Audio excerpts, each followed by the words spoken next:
Bonjour à tous, bienvenue sur ma chaîne YouTube. Je m'appelle Vikas Nara et dans la vidéo d'aujourd'hui, je vais vous expliquer comment installer Zextras Carbonio sur Ubuntu. C'est une alternative à Microsoft Exchange ou à Zimbra. Vous pouvez l'utiliser librement en utilisant sa version open source. Zextras Carbonio a une édition communautaire. L'édition communautaire de Carbonio de Zextras est open source et vous pouvez l'installer sur un VPS. Dans cette vidéo, je vais donc vous expliquer comment l'installer sur Ubuntu 22 et vous en faire la démonstration. Tout d'abord, laissez-moi vous en parler, puis je vous montrerai sa démo, puis nous l'installerons. J'ai donc documenté l'installation de Zextras Carbonio dans ce blog. Vous trouverez son lien dans la description ci-dessous. Découvrons donc Zextras Carbonio. Il s'agit d'une suite de messagerie et de collaboration open source comme Zimbra. J'ai créé une playlist sur Zimbra. Vous y trouverez toutes les vidéos. Il y a environ 11 vidéos disponibles pour Zimbra. Vous devez donc les regarder. Les deux sont similaires au Sex et à Zimbra. D'accord, j'ai écrit la configuration système requise et d'autres détails ici. Il y a donc de nombreuses fonctionnalités. Il y a des fonctionnalités de messagerie, des fonctionnalités de chat, des fonctionnalités de vidéoconférence, un client web avancé et une gestion de fichiers. Laissez-moi vous montrer sa démo. Le connaissez-vous? Qu'est-ce que Carbonio de Zextras? Voici donc la démo de son panneau d'administration. Son interface utilisateur est un peu meilleure que celle de Zimbra. D'accord. Ici, lorsque je clique dessus, vous verrez l'option pour ajouter un domaine dans la barre latérale. Donc ici, comme j'ai ajouté un domaine, lorsque vous cliquez dessus, tous ces paramètres vous seront visibles ici. D'accord. Et ici, il y a une classe de service, tout comme dans Zimbra, il y a une classe de service. De même, dans Carbonio, il y a également une classe de service. Vous pouvez y définir vos règles. D'accord, voici l'option de domaine. Voici l'option de coût. Vous pouvez créer une classe de service ici. Deux classes de service sont créées ici par défaut. D'accord, vous pouvez également les afficher en cliquant dessus. Vous verrez leurs paramètres et d'autres détails ici. D'accord, de quelle fonctionnalité avez-vous besoin dans quelle classe de service? D'accord, et puis voici tout ce qui concerne MTA. Quels paramètres devez-vous configurer ici pour l'antivirus? La gestion Q sera visible ici. Ensuite, venez au stockage. Dans le stockage, vous avez une fonctionnalité ici où vous devez sélectionner le serveur ici. Ensuite, si vous souhaitez ajouter un volume, vous pouvez l'ajouter à partir d'ici. Ici, c'est le volume principal, ceci est l'index. Ici, vous pouvez voir les deux. Ensuite, voici la confidentialité. Et après cela, c'est le tableau de bord. Dans le tableau de bord, vous verrez tous les domaines. Si vous souhaitez ajouter un nouveau domaine ou ajouter une nouvelle classe de service, vous devez cliquer sur Créer. Ici, vous aurez les options Créer un nouveau domaine et Créer un nouveau coût. Coût signifie classe de service. D'accord. Après cela, je vais vous montrer l'interface de messagerie web. Voici donc la conception de la messagerie web. Ici, dans le premier onglet, il y a la messagerie. Et dans le deuxième onglet, vous avez le calendrier. Dans le troisième onglet, vous avez les contacts, puis les groupes. Puis les filtres avancés et les paramètres. Vous trouverez ici de nombreux paramètres pour votre compte de messagerie personnelle. D'accord. Et ici, lorsque vous cliquez sur Nouveau, vous pouvez créer un nouvel email, un nouveau rendez-vous, un nouveau contact ou un nouveau contact de groupe à partir d'ici. C'était donc sa démo. Voyons maintenant dans cette vidéo comment l'installer. Vous trouverez toutes les étapes pour Ubuntu 22 ici.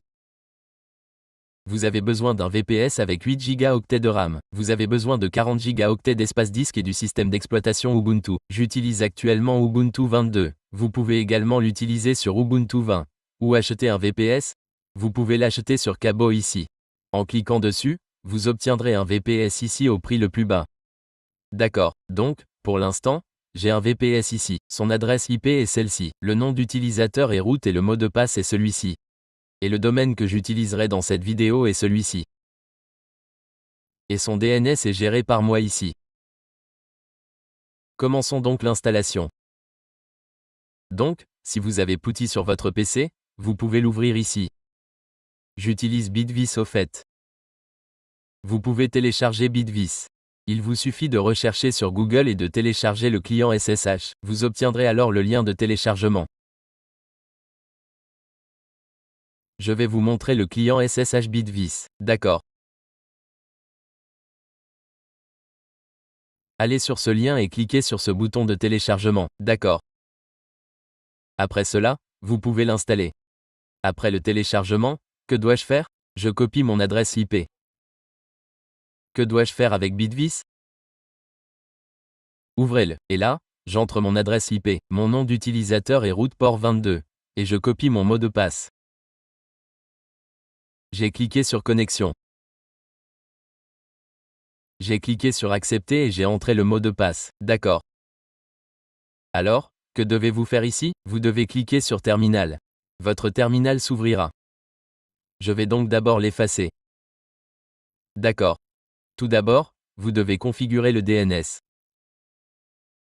Et quels enregistrements devez-vous saisir? J'ai affiché tous les détails ici. D'accord. Mon adresse IP est celle-ci. Je vais maintenant d'abord saisir les enregistrements DNS. Je dois donc créer 4 enregistrements. J'ai donné leurs informations ici. Un avec www, un avec le sous-domaine masculin et je dois créer un enregistrement A pour le sous-domaine masculin avec www2. Alors, que dois-je faire à partir de là? Laissez-moi créer un enregistrement A. Le premier est celui qui signifie que vous pointez vers le domaine principal. D'accord. Le deuxième est www. Je vais également le pointer avec www et vous devez désactiver le proxy. D'accord. Après cela, ici, dans le nom, je vais entrer l'adresse IP du sous-domaine de messagerie. Désactivez-la et cliquez sur Enregistrer, puis sur www. Mail. Collez votre adresse IP et cliquez sur Enregistrer. Les 4 enregistrements ont donc été créés ici. Que devez-vous faire après cela? Vous devez créer un enregistrement MX. Cliquez donc sur Ajouter, sélectionnez MX. D'accord. Et dans Nom, vous devez entrer dans Serveur de messagerie, vous devez entrer votre nom de domaine.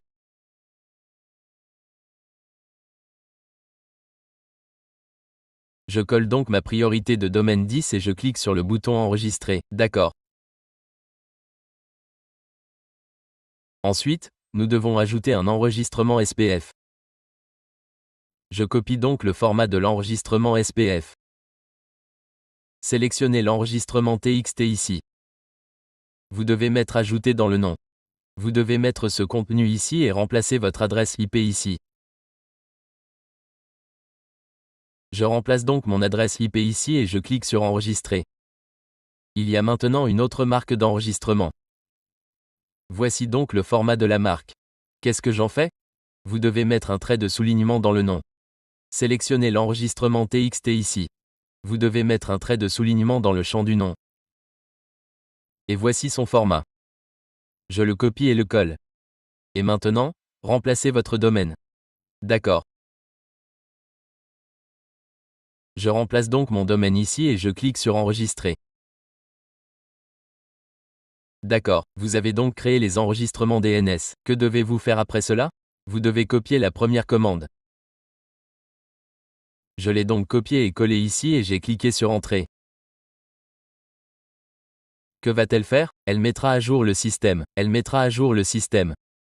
Apt Update signifie que tous les paquets disponibles pour la mise à jour dans Ubuntu seront mis à jour ici. Que dois-je faire après cela? Je dois définir mon nom d'hôte. D'accord. Entrez donc votre domaine ici. J'ai mis mon domaine ici. N'oubliez donc pas de mettre votre domaine. D'accord. Je le copie et le colle. D'accord. Donc si je vérifie le nom d'hôte maintenant, nom d'hôte, d'accord.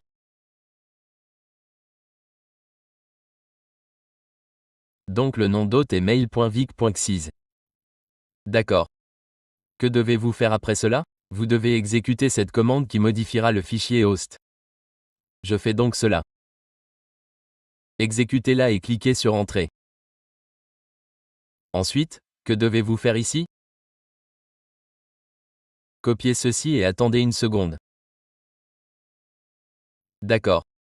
Remplacez d'abord votre adresse IP ici. Alors, que dois-je faire? Je vais remplacer mon adresse IP ici et remplacer également votre domaine. D'accord. Copiez ensuite ceci. Ensuite, que devez-vous faire? Appuyez sur A pour passer en mode insertion. Puis descendez. Faites un clic droit avec votre souris pour coller.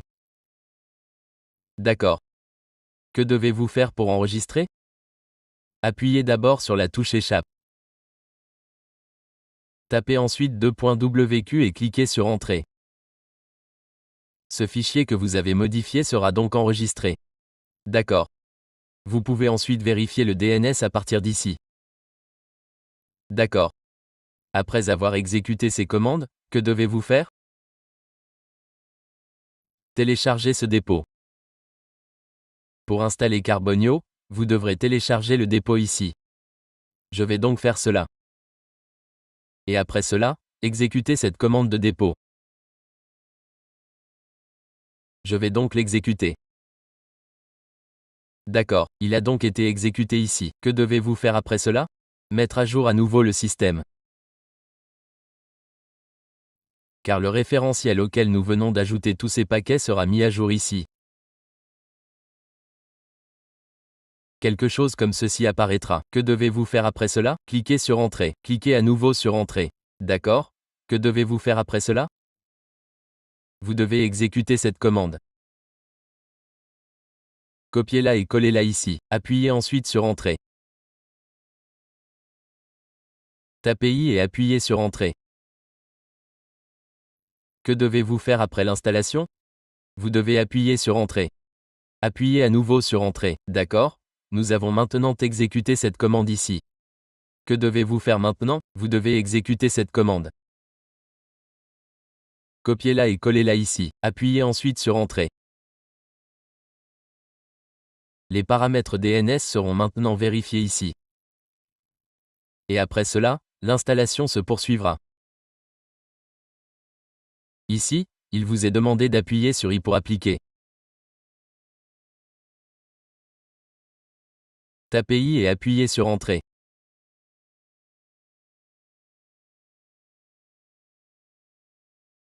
L'installation a maintenant commencé.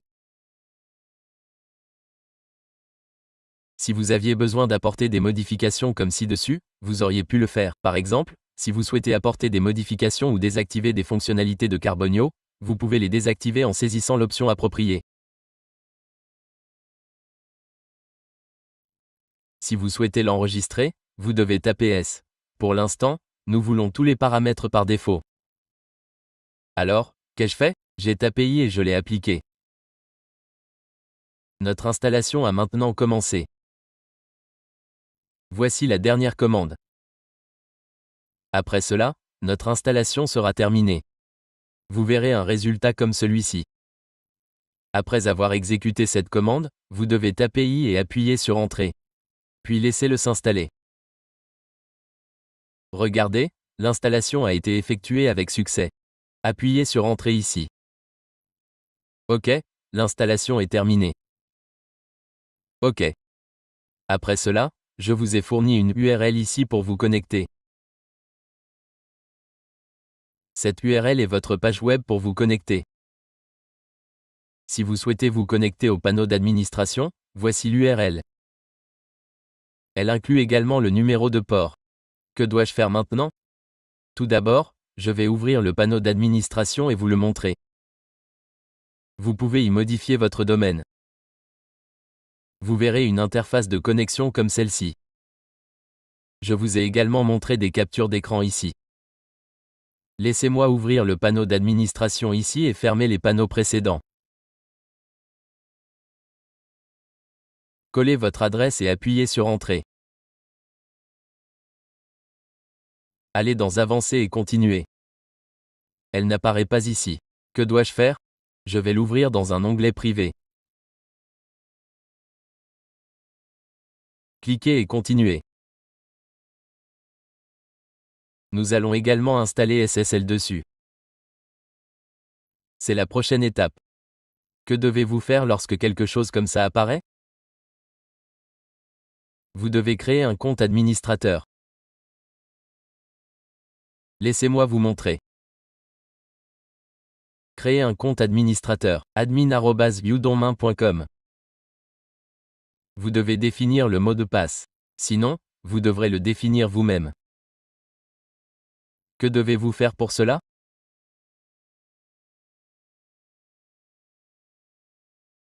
Copiez cette commande, collez-la ici, remplacez-la par votre domaine et définissez un mot de passe simple.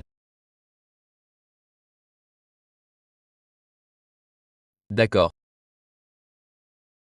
Tout d'abord, copiez cette commande.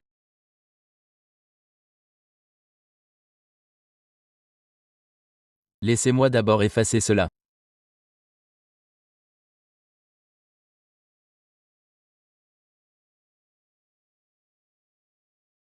Cela signifie que je suis actuellement en tant qu'utilisateur root. Dès que j'appuie sur Entrée, l'utilisateur Zextras apparaîtra ici, tout comme il apparaît dans Zimbra. Que faire ensuite? Vous devez exécuter cette commande. Exécutez-la. Que faisons-nous? Ceci est un compte de messagerie. Nous définissons son mot de passe ici. Qu'est-ce que c'est? Ceci est un compte administrateur. Vous pourrez donc vous connecter avec ce mot de passe. D'accord. Collez-le et appuyez sur Entrée. D'accord. Voici votre mot de passe. Je vais coller mon mot de passe et cliquer sur Connexion. Dès que vous vous connectez, votre panneau d'administration Carbonio s'ouvre ici. Si vous souhaitez ouvrir l'interface web, vous pouvez utiliser cette URL. Je vais la copier et ouvrir l'interface web ici. Voici le panneau d'administration de Carbonio. Et voici la page de connexion de l'interface web. Je vais me connecter ici avec le même email et le même mot de passe. Laissez-moi vous montrer le mot de passe. Cliquez sur Connexion. L'interface web s'est également ouverte. OK. Voici notre interface web et voici le panneau d'administration Carbonio. Regardez, c'est l'édition communautaire. Cela signifie l'édition communautaire CE. Bienvenue car c'est open source. Si vous allez dans les domaines ici, il n'y a qu'un seul domaine ajouté. Si vous souhaitez ajouter d'autres domaines, cliquez sur Créer un nouveau domaine. Vous pouvez saisir votre domaine ici. Pour l'instant, il n'y a qu'un seul domaine. Si vous cliquez dessus, tous ces détails seront visibles ici. Lorsque vous cliquez sur Créer un nouveau domaine, saisissez votre domaine comme xyz.com ici. Vous devez sélectionner le serveur de messagerie ici. Pour l'instant, il n'y en a qu'un. Après cela, remplissez les détails et cliquez sur Enregistrer. Faites défiler vers le bas, puis cliquez sur Créer. OK. Si vous souhaitez créer une classe de service COS, cliquez sur Créer un nouveau CS. Vous pouvez créer vos propres règles de classe de service. Vous pouvez les créer ici. C'est la même chose que dans Zimbra. La même fonctionnalité est disponible ici. Vous pouvez voir les deux ici. OK. Que devez-vous faire maintenant? Vous devez installer SSL sur ce site. SSL n'est pas encore installé sur ce site. Que devez-vous faire pour cela? Laissez-moi aller ici. Faites défiler vers le bas et voilà. Vous pouvez voir ces commandes. OK. Tout d'abord, que dois-je faire? Pour l'instant, je ne suis pas en tant qu'utilisateur root. Que dois-je faire? Laissez-moi exécuter la commande exit. Je suis maintenant en tant qu'utilisateur root. OK. Je vais copier toutes ces commandes une par une. Collez-les et appuyez sur Entrée. Copiez la commande suivante. Collez-la et appuyez sur Entrée. Appuyez sur Entrée pour continuer.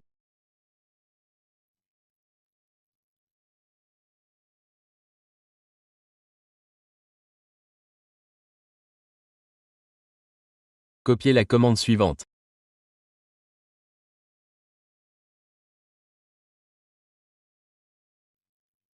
Appuyez sur Entrée. Appuyez ensuite sur Entrée pour continuer.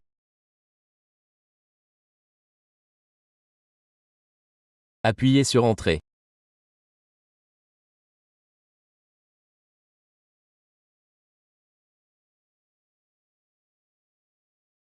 Exécutez ensuite la commande de mise à jour. Copiez cette commande suivante. Collez-la et appuyez sur Entrée. Tapez I et appuyez sur Entrée.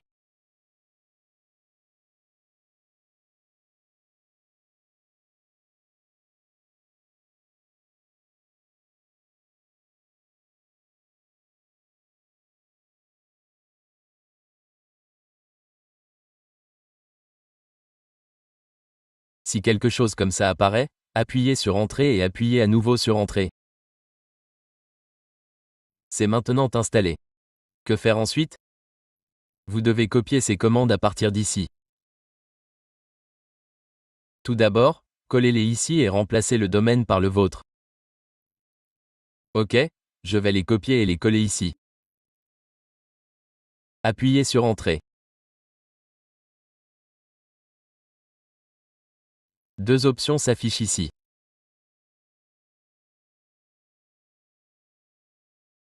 Vous devez en saisir une et appuyer sur Entrée. OK. Saisissez votre adresse email. Que dois-je faire? Je vais saisir cette adresse email. Vous pouvez également saisir n'importe quelle autre adresse email.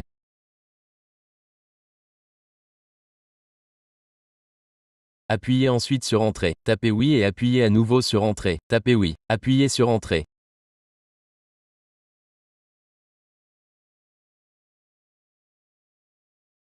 OK. Que devez-vous faire ensuite? Allez ici.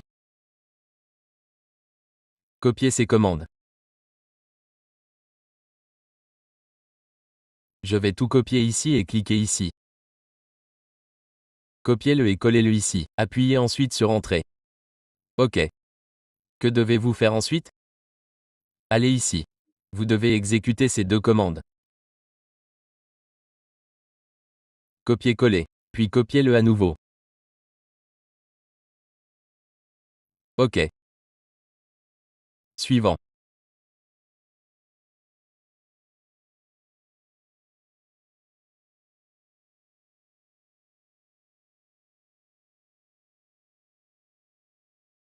Copiez et appuyez sur Entrée. Vérifiez ensuite ce certificat en le collant ici et en appuyant sur Entrée. Déployez ce certificat en copiant cette commande, en la collant ici et en appuyant sur Entrée.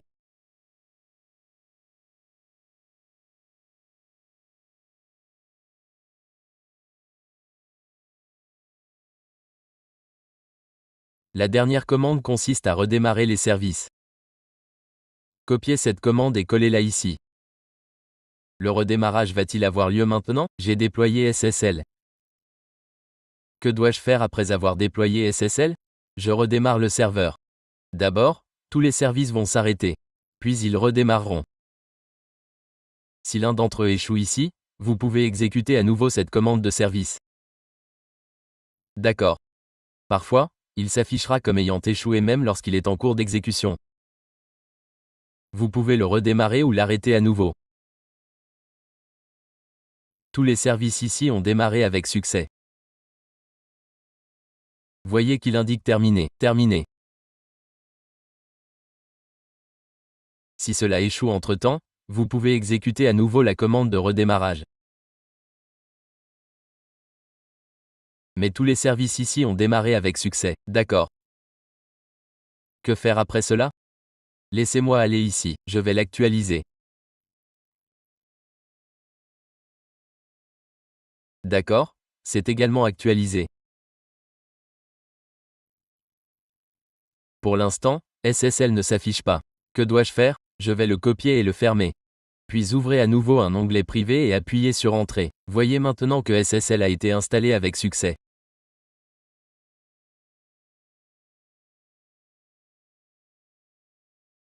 Si vous souhaitez vérifier cela sur le web, je vais également le démontrer ici.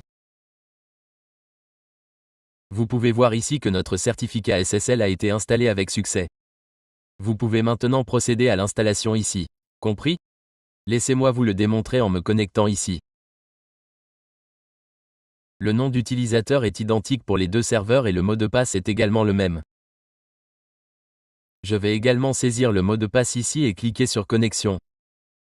Cliquez sur Connexion. Parfait. SSL a été installé avec succès sur les deux serveurs. Vous pouvez voir la confirmation ici. Que devons-nous faire ensuite? Après avoir installé SSL, nous devons configurer DKIM ici pour l'authentification des emails sortants. Très bien. Alors, comment procéder? Quelle est la première étape? Laissez-moi d'abord clarifier cela. D'accord. La configuration DKIM est essentielle. Si DKIM n'est pas correctement configuré, vos emails ne seront pas remis à Gmail et aux autres principaux fournisseurs de messagerie. Quelle est donc notre prochaine étape? Je vais exécuter la première commande. Copier-coller et appuyer sur Entrée. Tapez I et appuyez sur Entrée pour confirmer. Bien.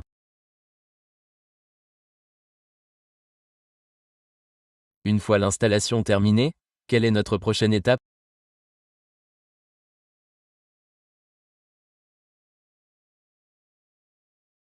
Je dois basculer vers ce compte utilisateur.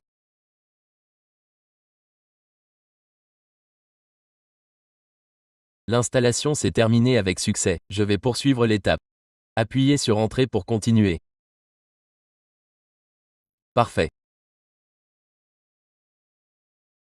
Si vous souhaitez accéder au compte utilisateur de Zextra, vous pouvez basculer vers cet utilisateur. Actuellement, je ne suis pas connecté en tant qu'utilisateur root. Je suis désormais connecté en tant qu'utilisateur Zextras.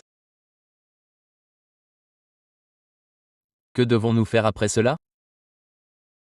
Vous devez exécuter cette commande. N'oubliez pas de la remplacer par votre nom de domaine réel. Je vais insérer mon nom de domaine ici. Je dois générer la clé DKIM pour ce domaine. Alors, que dois-je faire ensuite? Je vais copier cette commande, la coller et appuyer sur Entrée. Cela génère la clé DKIM pour ce domaine. Quelle est l'étape suivante? Je dois copier l'intégralité de cette clé à partir d'ici. Très bien. Je vais maintenant la coller ici. Cela représente l'enregistrement DKIM de mon domaine. Je vais naviguer ici. Vous pouvez voir le format requis ici. Ce champ nécessite votre nom de domaine. Je vais continuer ici. Ajoutez un enregistrement TXT. Sélectionnez le type d'enregistrement. Saisissez le champ du nom. Et voici le format de votre clé DKIM. Vous devez y apporter quelques ajustements de mise en forme. Comment dois-je procéder? Je vais modifier cette section ici et supprimer les guillemets.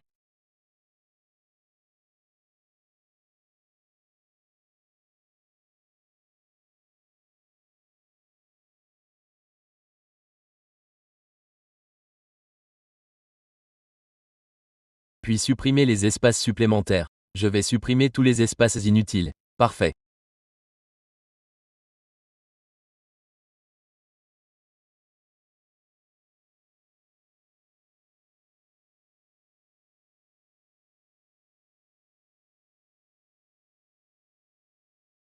Formatez la clé entière sur une seule ligne en supprimant les espaces. Copiez-la et collez-la ici, puis cliquez sur Enregistrer.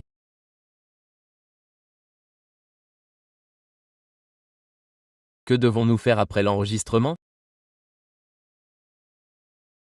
Accédez à la boîte à outils MX. Cliquez sur tous les outils et vérifiez si votre enregistrement DKIM a été correctement indexé.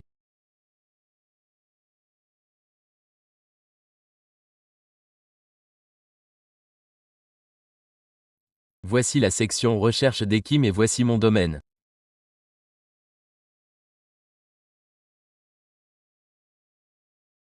Saisissez votre domaine et cliquez sur Recherche DKIM.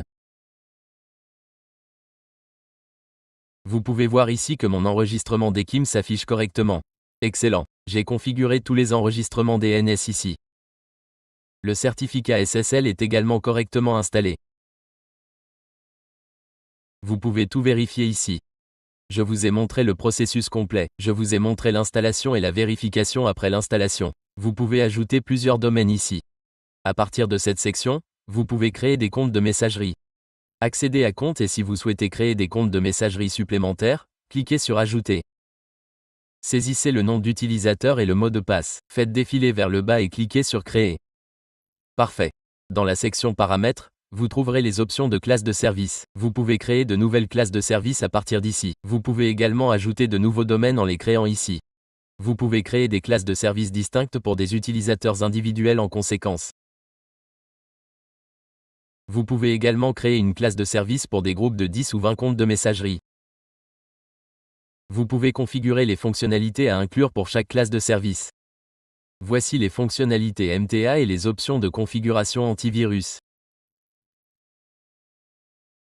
Vous pouvez configurer ces paramètres à partir de cette section. Vous pouvez également configurer les paramètres du flux de messagerie sortant ici. Votre queue de messagerie sera visible dans cette section et les informations de stockage seront affichées ici. Vous devez sélectionner votre serveur ici. J'ai déjà sélectionné le serveur ici. Vous pouvez voir que vos serveurs principaux et d'indexation sont affichés ici. Compris? Ceci termine le processus d'installation et j'ai documenté toutes les étapes d'installation ici. Vous pouvez consulter cette documentation. J'ai également inclus les détails de la configuration DNS. Vous pouvez également voir que tous les enregistrements DNS sont correctement configurés ici. N'oubliez pas que vous devez d'abord configurer les enregistrements DNS, puis procéder à l'installation. Ceci conclut ce didacticiel vidéo. Si vous n'avez pas regardé la vidéo d'installation de Zimbra, car Carbonio et Zimbra partagent des fonctionnalités similaires, vous devriez également la regarder. Vous trouverez 11 vidéos connexes dans cette série.